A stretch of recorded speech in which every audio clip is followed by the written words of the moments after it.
Good evening, ladies and gentlemen. Man, I tell you, we want to welcome y'all to the Junior Golf Podcast. My name is Ro Thompson, and I've got a special guest in the building. Before I introduce my special guest, I got to give her a shout out. Her and her family came from Oklahoma, right? We did, yeah. Yes.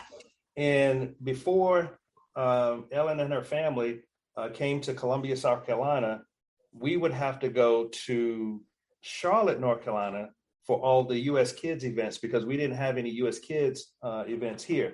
But I got to tell you, Ellen, that was one of the most fun times because what we would do is John and I, we would go up to Charlotte the day before the tournament and we would play a practice round and then we would play the tournament the following day, which was typically on Sunday. So it was a memorable time. Now, did he shoot the best scores? Nah, but he got better over time. But I want to welcome Miss Ellen Dunn, who's head of the U.S. Kids Columbia, Aiken, Augusta chapter here in Columbia. And I want to welcome you to the show, Ellen. How you doing tonight? Well, I'm doing great, and it is a pleasure to be here. And thank you so much for the opportunity. Hey, you are more than welcome. More than welcome. So before we get into the U.S. Kids and all of that good stuff, tell us a little bit about yourself. Okay. Well, it's kind of funny because I always say that I came into the golf forum, if you will, as if you can't beat them, join them type of a situation. My husband has played since he was little, recreationally. Right. And then when our son started playing, it was one of those situations where I just learned that to be around the family and for the family to be together, we were all in. And so even our daughter, who kind of plays recreationally as well, has jumped on the bandwagon. You will find a lot of the U.S. Kids golf professionals are golf professionals, if you will. They work in the industry. They may be coaches. They may be teachers. My husband, Ted, and I, who runs the tour with me, I like to say that we have civilian jobs. Yeah, I'm in public relations and Ted's in document storage and data protection, things like that. But we got into this basically through our son, and we started as U.S. Kids Golf parents long before we were tour directors. And I think that has given us a unique perspective because we do see things from the parent side, but then we also see things from the organization side just because of our interactions with them. That's good. That's good. Now, do you play golf, Ellen? I like to say that I play just to be out there and have fun. My grandparents played. In fact, once they raised my mom, they traveled for a good time to, different destinations, and they even went to St. Andrews. And my grandmother could always say, as long as you're fun on the golf course, right, nobody cares how you play. Right. And that's what I like to say about myself. I'm not good, but I hope to say that I'm a lot of fun. That's good. Well, give us the backstory, Ellen, about what made you and the family, Ted, what made y'all get into the game what made y'all start the U.S. Kids chapter in Columbia? It's actually a very unique story, and I appreciate you asking. And it's kind of humorous as well, because we knew we were moving back to the Columbia area. Ted and I are Gamecocks. We met in Florence when I was working in television there. We met through our sports anchors, so I guess sports has always been a part of our lives. And so we've moved around with Ted's job a bunch. And when we were in Oklahoma City getting ready to come back to Columbia, we were researching where our son was going to be able to play junior golf, and particularly U.S. Kids golf, because he was 9 years old at the time. And so, like you said, it was either we went to Greenville or we went to Charlotte or we went to Savannah. And we thought, okay, well, we're used to traveling from Oklahoma City to Tulsa and sometimes to Dallas for different events. So we figured, okay, well, that's, what we'll do. And we happened to be at a local tour event in Houston. And the guy was a new local tour director, and we were talking to him, and he ran it with his family. And he said, well, Greg Hubbard, who's the director of local tours, was here. And if you're interested in starting a tour in your area, you should contact him. And so we did. And he said that they'd actually been wanting a tour in the Columbia, Aiken, Augusta area for quite some time. People had inquired about running it, but nobody wanted to do the legwork to get it started. So I call it our last supper. We were having a nice dinner, just the two of us it's called the Devon Tower. It's a huge skyscraper in Oklahoma City. Okay. Ted had come back to Oklahoma to get myself and the kids, and we said, okay, let's do it. And so we did. And so we came here and immediately started calling golf courses, because that's really what you need. You need host courses to have the tournaments. And once we had those contracts signed, we were ready to go, and the rest is history. And we've been doing it for 5 years now, which is hard to believe. And that's, again, I got to thank you, because that's, because of you and Ted starting the Columbia chapter, we were able to participate in that and not have to drive to Charlotte, not have to get a room. So it's been absolutely, a great journey for us. And as well as you probably know, when John first started, he, scores wasn't that great, but over the years he's progressed and he's starting to play fairly decent. We still got some work to do, but we want to thank you all for really starting the chapter here, so we could play some local one-day tournaments, so we can try to work on getting better. And it works out great, because most of the South Carolina junior golf tournaments are basically in the summer. Well, by you all having a tour, it allowed us to have tournaments in the spring and tournaments in the fall. So hats off to you. Thank y'all so much for starting that. Well, and that's a good point that you made, because one of the things that I've learned from my husband, Ted, and like I said, I am not a player per se, but he would always say, it's that repetitive tournament play. Right. It's that consistent tournament play. And so by being able to make the tournaments accessible to the kids in the Columbia, Aiken, Augusta area, they have that opportunity to do that.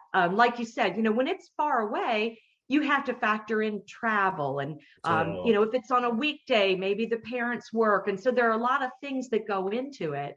Right. But one of the things I think that's so great about those U.S. Kids local tour events is that it just gives them that consistent experience on the golf course in a tournament setting. And you're right, because I remember Ted was telling me, he said, Ro, don't worry, John is going to be okay.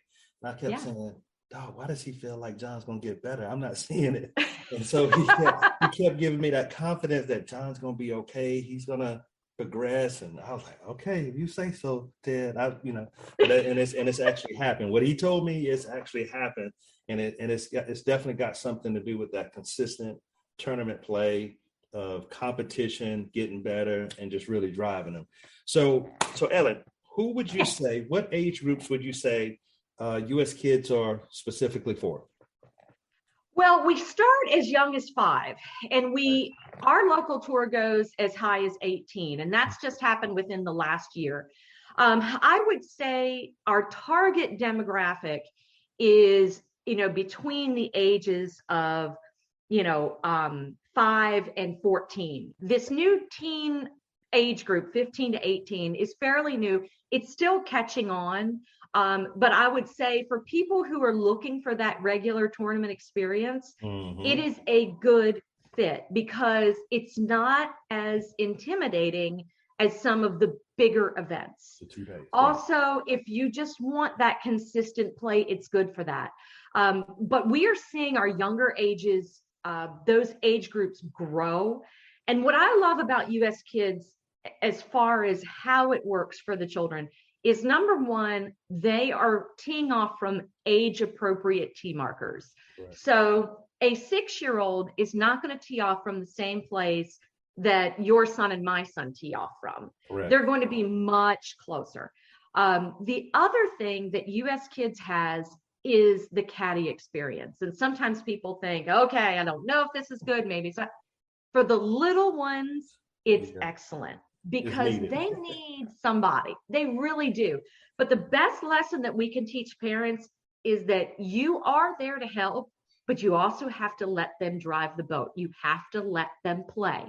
Right. They're going to make mistakes, and that's okay. as long as you let them make those mistakes, they will learn from them. If we do everything for our kids, they won't learn from that experience. So the caddying experience kind of, it gives a little bit, but they still have that freedom as long as we let them have it. That's awesome. I mean, we had one of the most memorable experiences at Oak Hills a couple of years ago, and the kids were a little older, and the dad was just like giving like lessons on the course, and we were like, no, let's let them play, let's let them grow a little bit, like what you're talking about. Let's let them grow a little bit, So you're exactly right. You got to let them grow, and you got to let them spread their wings and make their own decisions, throughout the round. So that's awesome. So talk to us a little bit about the membership, what it costs to play, because I love that. I love the membership. I love the cost. Talk to us a little bit about that. Yeah. So there's a season fee that you pay per season, and that is a $40 season fee. And one of the questions that we get asked a lot, and it's a very legitimate question, is if I pay a season fee to pay for the spring season in Columbia, and I happen to be visiting family in Atlanta, do I have to pay that spring season fee again? The answer to that is yes. One of the reasons why they do that, and it's really to protect the players on your local tour, because here's the deal, and we can talk about the points and the big events here in a few minutes, but these kids are trying to accumulate points to qualify for bigger events. And they don't want people just randomly coming in to play an event and that's it. Now, if you want to do that and you're willing to pay that season fee, that's fine. But it just kind of keeps that in check. That makes sense. Yeah. So that people aren't just going around to different tours and just playing and kind of, it just hurts that local chapter a little bit. Now, granted, my in-laws live in Atlanta, and we've gone down there and we've played in one event, and it's fine. It's just to try and keep that in check a little bit. Yeah, it does. Yeah, it does. And it's one of those things, as parents, we're like, oh, but as tour directors, we get it. And we get the mentality behind it. And then for the 9-hole players, for an event, it's $39. And for the 18-hole players, it is $49. And so that is for their greens fees. That is for all of the work that happens on the back end, which I have learned so much in doing this that I never realized as a parent.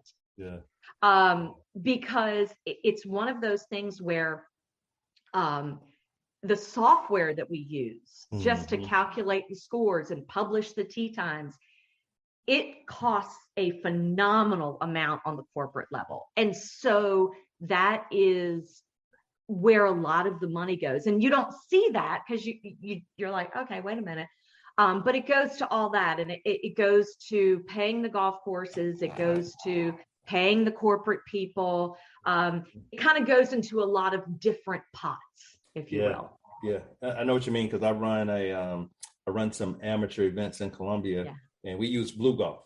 And Blue Golf, there's a fee associated with Blue Golf, so you have to add in those fees, or you're going to be the one left to pay it. So you got to take care of that. So appreciate you covering that. So who would you say, in your opinion, why is U.S. Kids a good fit for juniors? Oh gosh, for a variety of reasons. Number one, I would say that I think it gives kids a chance to learn the game in a non-intimidating environment. So 6-year-olds are playing with 6-year-olds. And 7-year-olds are playing with 7-year-olds. And even when the only time they play with different ages is as they get up a little bit older. So like the boys 13, 14, they'll play together. The girls 11, 12, that kind of a thing. But it just keeps them comfortable playing with kids who are like them. And I think that's really good. And what I'd love is then these players who are gaining momentum, and they're talented, and they're ready for that next level. Mhm. Well, they get invites to regional championships, the world championship. Right this weekend, they are about to kick off the Phoenix tournament at the Wigwam in Phoenix, which we've been once. When we lived in Oklahoma, we went, and it's my favorite regional. Really? It is. Okay. Oh my goodness! It's just the venue is so awesome, and Phoenix is so beautiful, and it's called the Desert Shootout. Okay. And yeah, and they'll play with kids from not only all over the country, but kids from all over the world. Right. So it gives them that opportunity that if they are at that next level, they can make it. But if they're still learning, it's okay. I always say, I don't care. We have 10 stroke max on any hole. Right. If it's not in the cup in 10 strokes, that's fine. We pick it up, we keep going. All my new parents, I tell them, here's the deal. I don't care if you get a 10 on every hole, as long as you keep up with the pace of play. Right. The kids will get better. I have a young lady right now I believe she's 13 now. Okay. I always think what the age they were when they started with me, they're that age forever. So it's hard for me to age them, right. But she started with me and was shooting in the 90s. Sometimes it was 100. Now she's in the 70s. Ooh, and she's fun to watch. Right. Yeah. She's fun to watch, and her confidence. We just had the Southeast Cup at Barefoot Resort in Myrtle Beach back in January. And she and her partner, oh my goodness, I was so proud. Like, they won their age group, and they were playing against girls from Pinehurst, Atlanta, Charlotte. I mean, these talented kids. And they came running in, and they were like, Miss Dunn, we won. And that is why we do it. That's good. Because they have just gotten better, because they put the time in it, and they learned it was okay to be shooting in the hundreds when they first started, but they kept doing it, and their parents were committed. And now I'm going to be really interested to see where she goes. That's going to be fun to watch. Yeah, she's in the 8th or 9th grade. What's her what middle school or high school she at? So she's from the Augusta area. So I am not sure. Okay. Yeah. Okay. I'll look out for her. Yeah. Sure. But she's going to be a lot of fun to watch. And we have a couple of them that are now on college scholarships that started with us 5 years ago when they were little. Beautiful. So that's fun to watch too. Hopefully Ted and John can be one of those examples as well. Now, there's one kid I want you to look out for. His dad just popped in for a minute. His name is Cameron Guyton. And Cameron's, I think, is about 7 or 8 now, and he plays out of Georgia. So you'll see him. He's at the Georgia regionals, the states, world, and he's a really good player. So watch out for Cameron Guyton. Put him on your. I will. Yeah. Well, does he play on the Atlanta tour? I think so. Atlanta. Yeah. That is a very competitive tour. So to do well there is quite an accomplishment. Yeah. So he's really good. So how the course is set up for the players? So, like I said, they are set up based on their age. Gotcha. And I always do kind of a full disclaimer. I like to say Ted is the golf mind. I'm kind of the administrative mind. So he goes out the day before and he sets them up based on yardages that we have to oblige by based on US Kids. And if you go on uskidsgolf.com and you search that website, those yardages for each age group are on there. Right. And we mark the course, and we have to be very specific, because here's the thing. A child who is participating in Colombia is competing against a child who is participating in Russia. Yeah. And so those yardages have to be the same, because when they qualify for the World Championship, it's only fair that the Columbia, South Carolina child played the same yardages that the Russia child did. Correct. So we have to be very specific. Set it up like that. That's right. Yeah. And Atlanta, I just want to tell you that Atlanta whipped our butt at the Southeastern Cup. Mr. John, I tell you what, he's a tough cookie. Yeah. So how do you determine the pairings, the tee times? Yeah. How do you figure all of that out? Well, what we do is we use the software that I mentioned earlier that is so expensive. Luckily, it doesn't come out of my wallet, it comes out of US Kids headquarters. But we go in there and we actually have a grid, and it maps where the kids are and when they make the turn and the times based on the starting times that the courses give us. Right. Generally, most of the courses have us play in the afternoon, with the exception of a couple of them. Hounds Lake, for example, we always play in the morning. Right. But we graph it based on those times. And we always put the 18-holers out first because obviously their rounds are longer. Every now and then we will do what we call double T, where we'll have kids go off of 1 and 10. If the course will let us, we love to do it because the round goes faster. Right. But we'll have those kids going off of there, and this grid will map it. So the 18-holers will go off first. We file the younger ones after that. We just know from experience, some age groups are a little slower than others. Right. So we're kind of careful how we script that, because one of the things that I've learned over the years is that you have an entire field behind you that you have to think about. Right. And you don't want those players waiting forever. So we try very hard to script the tee times to where it's going to flow. Right. And sometimes we have to go out on the course and we kind of have to speed everybody up. And that is not our favorite job. We hate doing it. Right. We don't like being the bad guy. Right. But the phrase we use is that we have to think of the field.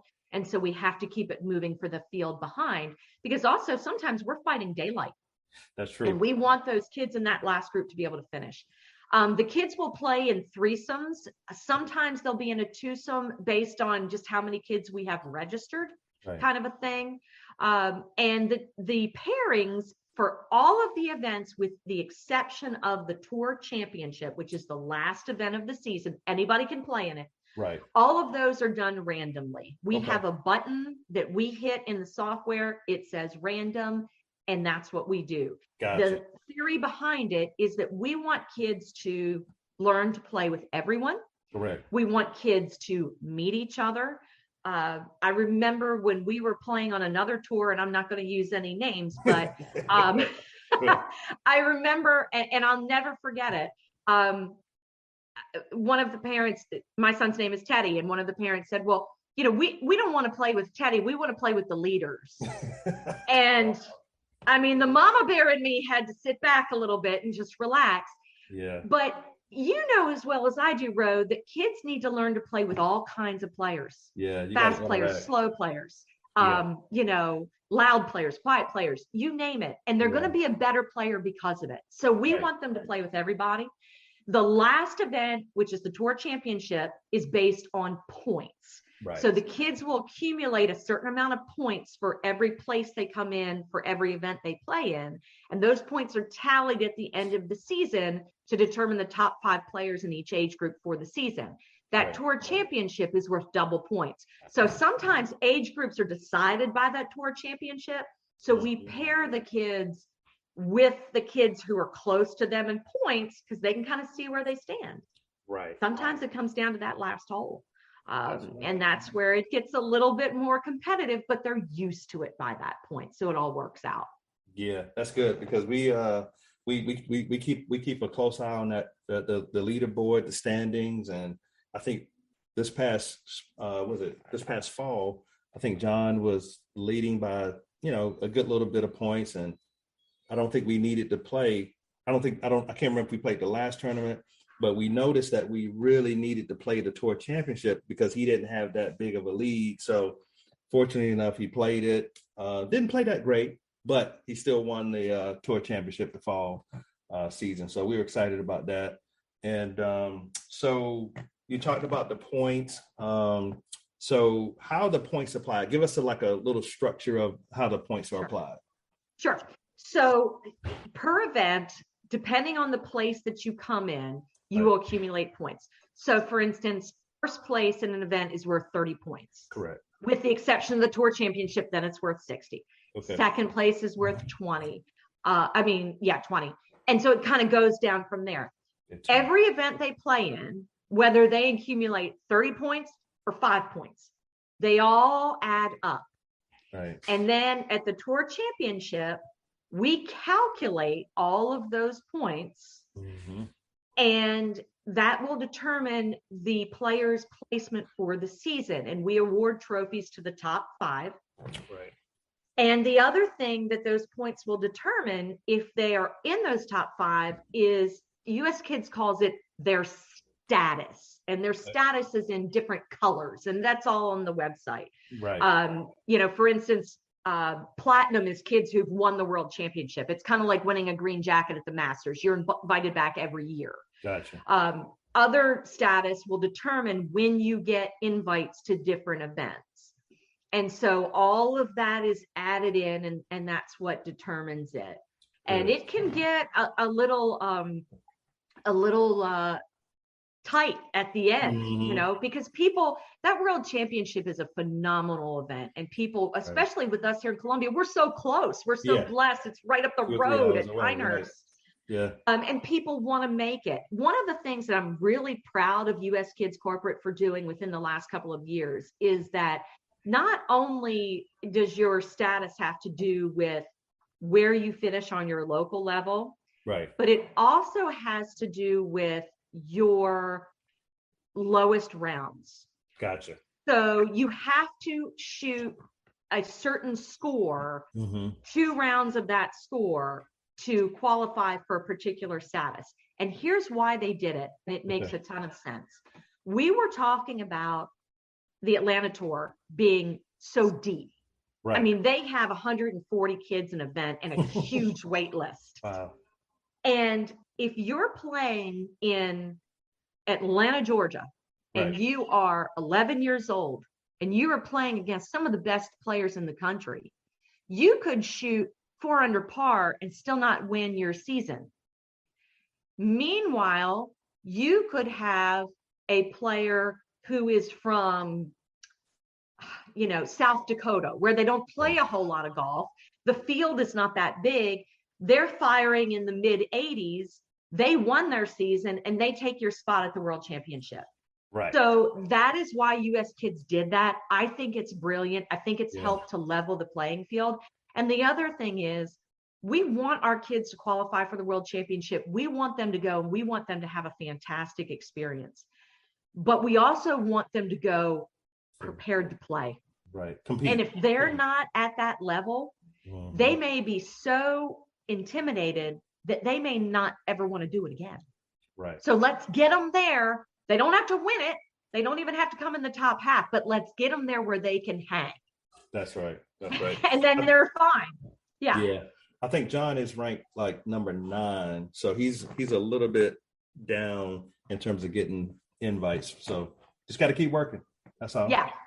Well, and I will tell you, as the event gets closer, they will open it up to different status. And I will tell you, this is just parent to parent.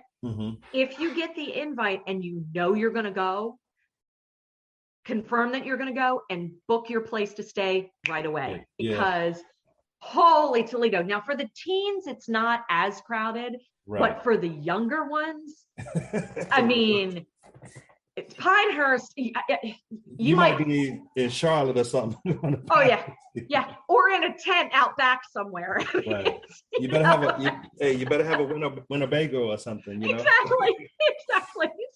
So Ellen, how can our listeners find you on social media? Yeah. On social media, we are on Facebook and we are on Instagram. We are at US Kids Golf Columbia. Okay. We post there pretty regularly. We try and keep up with it. I would like to say that I do work in media, and so I wish I did more, because I know how much more you could be doing. And every day is a new experience. But we generally post reminders having to do with the upcoming tournaments, how to register, different information about the yardages for the courses. Also, if you Google U.S. Kids Golf Columbia, it's going to take you to a page on the U.S. Kids Golf website that has the contact information for our email for our local tour. And it also has a telephone number, which goes to Ted.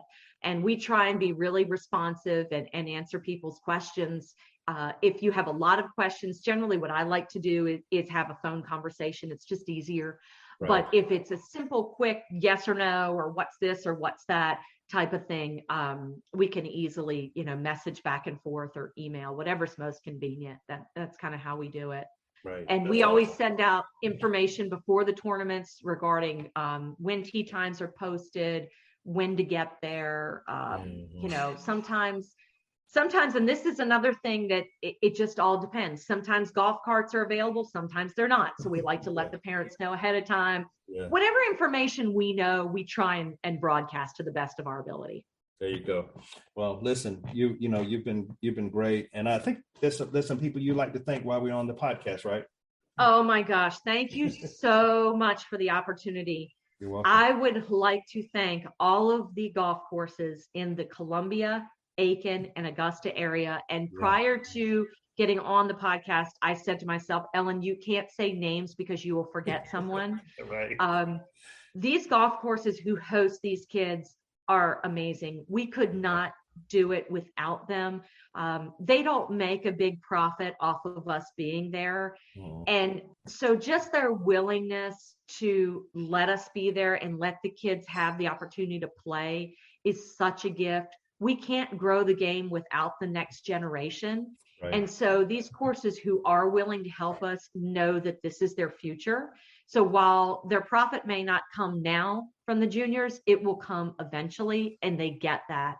And as a family operation, we always like to say that all we need is the golf course.